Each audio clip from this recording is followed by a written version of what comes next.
मंत्रिमंडळामध्ये कोणाला ठेवायचं आणि कोणाला काढायचं, कोणाला वगळायचं,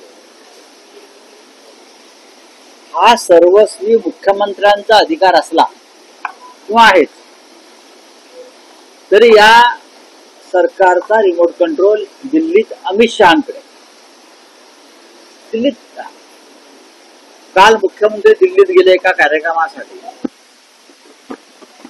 पण त्यांचा मुख्य हेतू हा या मंत्रिमंडळामध्ये जे काय सध्या गोंधळाचं वातावरण सुरू आहे आणि त्यांच्या नियंत्रणाबाहेर स्थिती गेलेली आहे, त्या संदर्भात मार्ग काढण्यासाठी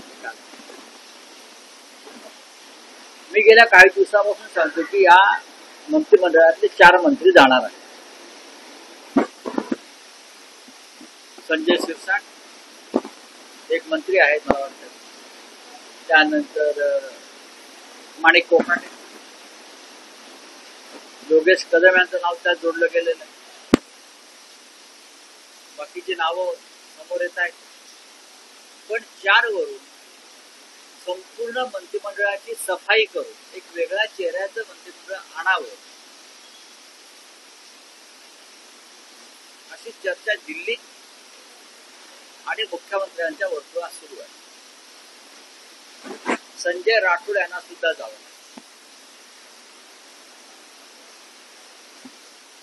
भ्रष्टाचार, शेतकऱ्यांच्या विरोधी वक्तव्य, लेडीज बार, घोटाळे,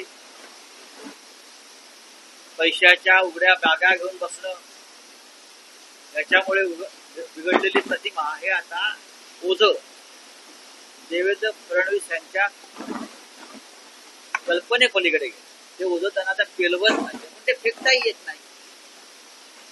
खरं म्हणजे ज्यांचं 137चं संख्याबळ आहे त्यांना अशा प्रकारे ओझ्यानं वाकून जायची गरज नाही, तरी ते वाकलेले आहेत आणि ते त्यांचं काम करतात. जसं काल काय झारखंड मधून एक टोळी आली, एक पथक आलं एसीबी आणि अमित साळुंखे नावाच्या व्यक्तीला अटक करून घेतली. आपल्याला माहिती आहे सुमित फॅसिलिटी. ही सुमित फॅसिलिटी काय आहे?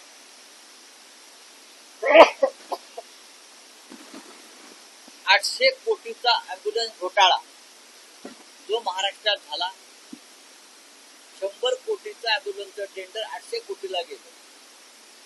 हे ते सुमित फॅसिलिटी 108 नंबर अँब्युलन्स आठवत आहे. मी स्वतः हा विषय काढले आणि त्याचे सूत्रधार आम्ही 650 कोटींनी टेंडर वाढवलं गेलं. कुठे तुम्हाला अँब्युलन्स दिसताय? हा सगळ्यात मोठा घोटाळा वैद्यकीय क्षेत्र. 800 कोटी. हे जे अमित साळुंखे आहेत ते श्रीकांत शिंदे मेडिकल फाउंडेशन जे आहे त्याचा कणा आहे, आर्थिक कणा. मोठ्या प्रमाणात हे सगळे पैसे जे शिंदेकडे वळवले आणि श्रीकांत शिंदे मेडिकल फाउंडेशनकडे वळवले याची चौकशी आता मी करायला सांगितलं. झारखंड मधल्या मध्य घोटाळ्यात काल एक पथक इथे आलं आणि या सुमित फॅसिलिटीजच्या अमित साळुंखेला अटक केली. हा एकनाथ शिंदे आणि श्रीकांत शिंदे यांचा अत्यंत जवळचा माणूस आहे. ही अटक सहज झालेली नाही. सरकारला या पैशाला कुठे पाय फुटलेत, कोणाच्या खात्यात गेलेत, प्रत्यक्ष अप्रत्यक्ष ते शोधायचे आहे आणि हे धागेदोरे महाराष्ट्राच्या मंत्रिमंडळापर्यंत येतात. हे असे अनेक या पैशाला कुठे पाय फुटलेत, कोणाच्या खात्यात गेलेत, प्रत्यक्ष अप्रत्यक्ष ते शोधायचे आहे आणि हे धागेदोरे महाराष्ट्राच्या मंत्रिमंडळापर्यंत येतात. हे असे अनेक प्रकार. हे प्रकरण सोपं नाही आहे. झारखंडमधून एक पथक आलं आणि एकनाथ शिंदेच्या अत्यंत जवळच्या म्हणजे त्यांच्या बाळराजांच्या अत्यंत गळ्यातल्या टाईट असलेल्या व्यक्तीला अटक करून घेऊन गेले. हे प्रकरण आता ईडीकडे जाईल. आणि 800 कोटीच्या घोटाळ्यात सुद्धा हा बाहेर येईल. मध्य घोटाळा बाहेर, कोणाचे पैसे किती अडकले आहेत, कोणाचे पैसे कुठल्या मेडिकल फाउंडेशनला गेले, निवडणुकीत किती वापरले, कसे आले, कुठे गेले, हे सगळं आता यातून बाहेर पडणार आहे. त्याच्यामुळे देवेंद्र फडणवीस यांना वरपासून खालपर्यंत मंत्रिमंडळाच्या साफसफाईची मोहीम आता घ्यावीच लागते.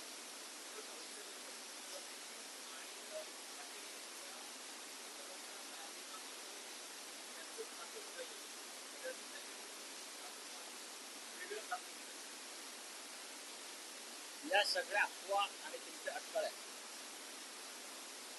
माणिक कोकाटे यांना राजीनामा द्यावा लागेल किंवा त्यांना काढावा लागेल. शेतकऱ्यांचा केलेला अपमान असा खातेबदलातून दूर होतो. कृषी मंत्री असताना केलेला गुन्हा त्यांचं फक्त खातं बदलून दूर निघेल पाप. अजित पवार नाही मान्य. स्वतःला शेतकऱ्यांची मुलं समजतात, स्वतःला शेतकरी समजतात. आणि माणिक कोकाटे असतील, संजय शिरसाट असतील, योगेश कदम असतील, संजय राठोड असतील, हे असे सगळे नमुने आपण मंत्रिमंडळामध्ये घेतलेले आहोत. राज्य कसं चालवतात? काल हर्षल पाटील या तरुणाने केलेली आत्महत्या तुम्हाला विचलित करत नाही. आणि हर्षल पाटीलला ठेकेदार होता की नाही याच्यावर संशोधन करून तुम्ही तुमच्यापुढे माहिती आणता. एक तरुण आत्महत्या करतो, त्या तरुणाच्या आत्महत्येमागचं कारण स्पष्ट झालेलं आहे, तरी सरकारची आत्महत्या नाही हे सांगण्याचा प्रयत्न. इतकं निर्ढावलेलं सरकार या महाराष्ट्रामध्ये काम.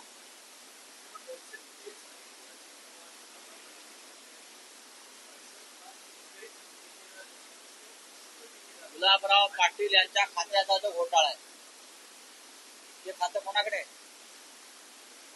खातं कोणाकडे आहे? आतापर्यंत किती ठेकेदारांनी आत्महत्या केल्या?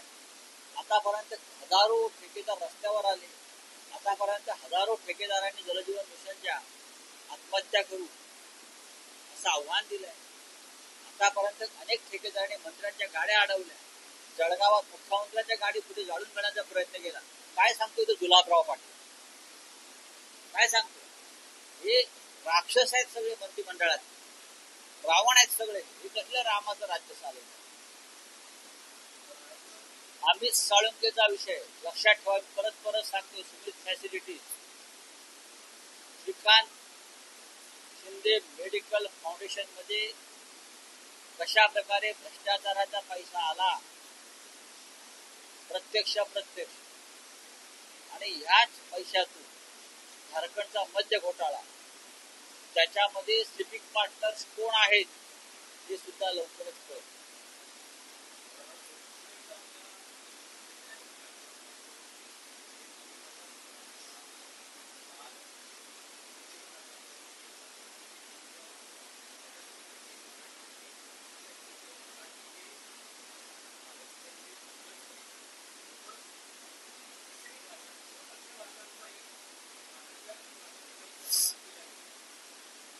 देवेंद्र फडणवीस पुढे गोंधळलेले की हे विसरत आहेत की ते महाराष्ट्रासारख्या एका महान राज्याचे मुख्यमंत्री, ज्या महाराष्ट्रानं देशाला दिशा आणि मार्गदर्शन केलं, ज्या राज्यानं या देशाच्या स्वातंत्र्य लढ्यामध्ये एक महान भूमिका बजावली. आणि हे राज्य सवरून मिळवलेलं राज्य, हे राज्य आकाशातून टपकलेलं नाही, जमिनीतून उगवलेलं नाही. तर हे राज्य निर्माण झालं तेव्हा देवेंद्र फडणवीस यांचा जन्म झालेला आहे. हे राज्य मराठी आहे, मराठी आलंच पाहिजे हे सांगण्यासाठी देवेंद्र फडणवीस यांची गरज नाही. हे राज्य पूर्णपणे मराठी आहे, मराठी होतं आणि मराठी राहील. छत्रपती शिवाजी महाराजांची भाषा मराठी होती, मावळ्यांची भाषा मराठी होती, क्रांतिकारकांची भाषा मराठी होती. हे फडणवीसांना माहीत असायला. देशशिवाय विश्वास कधीच केलेला नाही आणि करणारी नाही. हे सुद्धा फडणवीस यांनी समजून घेतलं. त्यांनी दिल्लीचा विचार करू नये, त्यांनी महाराष्ट्राचा विचार करा. आम्ही मराठी लोक सर्वसमावेशक आहोत, म्हणून त्या मुंबईसह महाराष्ट्रामध्ये इतर भाषिक गुण्यागोविंदांना राहतात. मुंबईसह आसपास इतर प्रांतांची सदनं उभी केली आहेत. ओरिसा भवन आहे, हा उत्तर प्रदेश भवन आहे, अमुक अमुक भवन आहे की नाही? आहेत. हा कमिटीचा हाऊस आहे. फडणवीस हे या वेळेला ह्या त्यांच्या टर्म मध्ये कच्च्या लिंबू सारखे वागतात.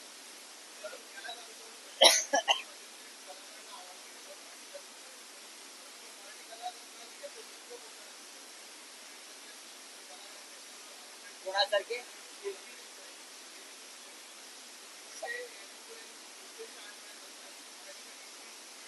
ठीक आहे, तुझ्या मुलांना मराठी शाळेत का असतील तर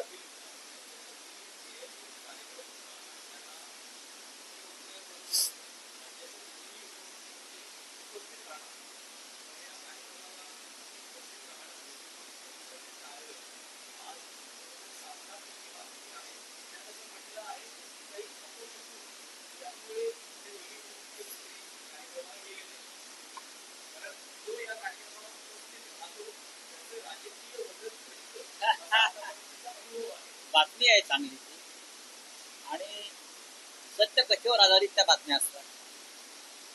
संदर्भ दिलेला आहे, खरं आहे.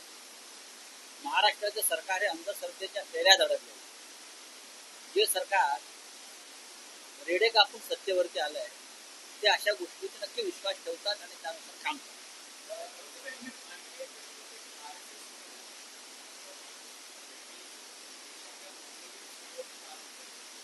नितेश राणे नावाचे जे मंत्री आहेत त्यांनी ताबडतोब राजीनामा दिला पाहिजे, कारण त्यांच्या विचारांच्या विरुद्ध आहे. मोहनराव भागवत हे जर मुस्लिम समाजातल्या प्रमुख मौलवींविरुद्ध बरोबर चर्चा करत असतात, त्यांची मतं समजून घेत असतील, त्यांच्याविषयी सहानुभूती दाखवत असतील, तर नितेश राणेच ना, ते नेहमी ते पिळा लावून बोलतात ते कोण हा, तर त्यांनी ताबडतोब मंत्रिपदाचा अशा लोकांनी राजीनामा दिला पाहिजे, निषेध केला पाहिजे त्यांनी भाजपचा आणि संघाचा. कारण ते त्यांचा जे कठोर विचार आहे हिंदुत्वाचे त्याच्यामध्ये बसत नाही ना. चिटकून बसू नका खुर्शीला. धर्मासाठी हिंदुत्वासाठी राजीनामा द्या, ताबडतोब मोहन भागवतांचा निषेध करा, तरच तुम्ही खरे हिंदुत्ववादी. या देशामध्ये मुसलमान समाज मोठ्या प्रमाणात राहतो. त्यांच्या पुढे पाकिस्तानात जायचा पर्याय होता, त्यांनी भारत हा आपला देश मानला. या देशाच्या स्वातंत्र्य लढ्यामध्ये भारतीय जनता पक्ष नव्हता. या देशाच्या स्वातंत्र्य लढ्यामध्ये गांधीजींच्या खांद्याला खांदा लावून, हिंदूंच्या खांद्याला खांदा लावून मुस्लिम समाज होता.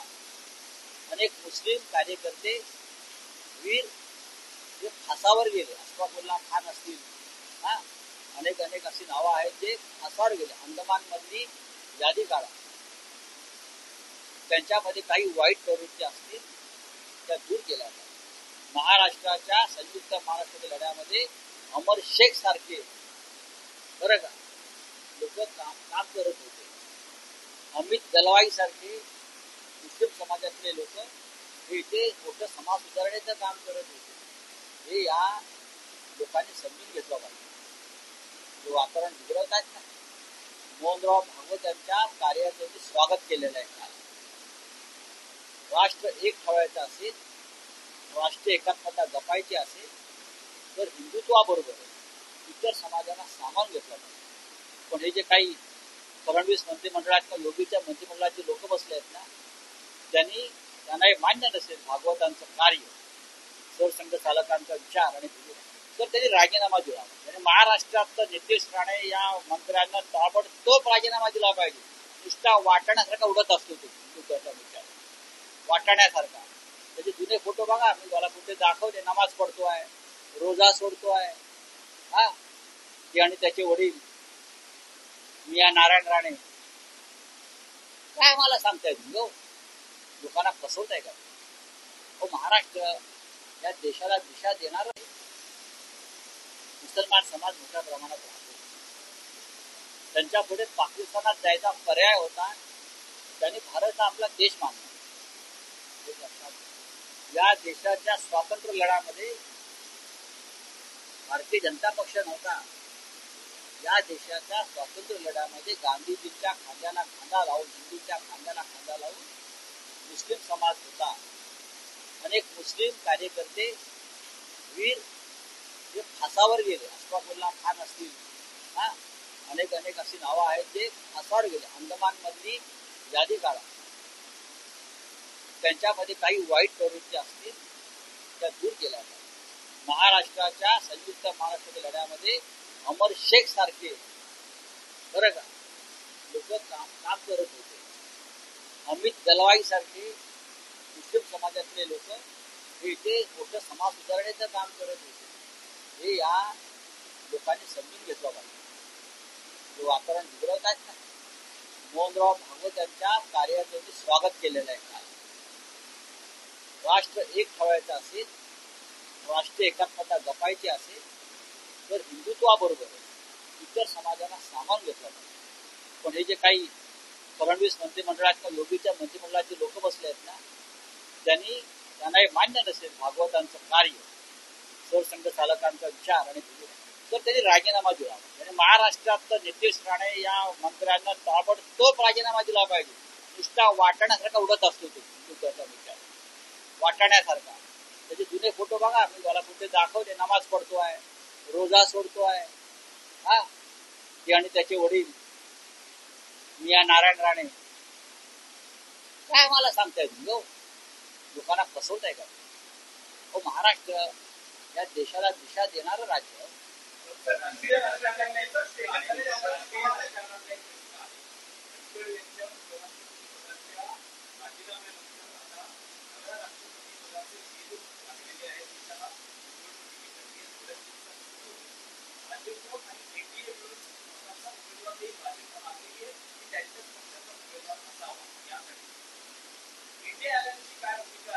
आम्ही आमचा उमेदवार उभा करणार. हे साधारण आमची आता चर्चा सुरू आहे.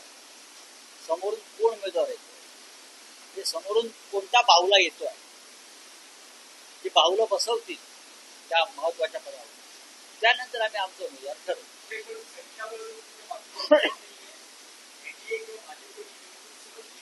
बघा, प्रश्न संख्याबळाचा नाही. जर तुम्ही अभ्यास केला तर लोकसभेत सुद्धा भाजपकडे स्वतःचं संख्याबळ नाही. अनेक पक्षांच्या टेकूवर त्यांचं बहुमत होतं. राजकारणामध्ये काही होऊ शकतं.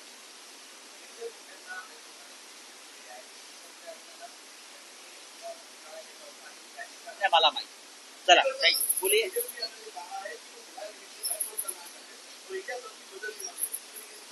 मैं तेजस्वी यादव जी का स्वागत करता हूँ. मैंने उनका बयान पढ़ा है. अगर चुनाव आयोग और भारतीय जनता पार्टी को सबक सिखाना है, जिस तरह से ये घोटाले चुनाव में करते हैं, नई स्ट्रैटेजी लाकर, तो किसी को न किसी को ये स्टेप लेनी पड़ेगी कि हम चुनाव बायकॉट करें. ये विचार अच्छा है, पूरे देश में ये विचार जाना चाहिए.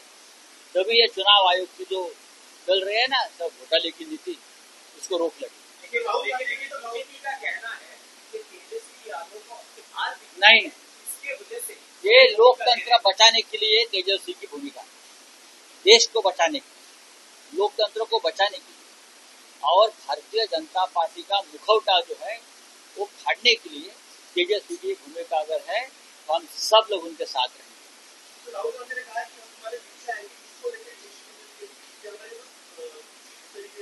हम सब तेजस्वी के साथ रहेंगे.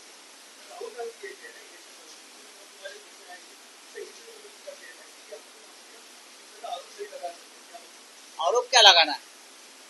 व्हाट इज आरोप? आरोप क्या है? सच है. एक सवाल है कि आपने कहा था कि बताऊंगा ना मैं आपको बताऊंगा कब आ रहे हैं, जरूर बताऊंगा.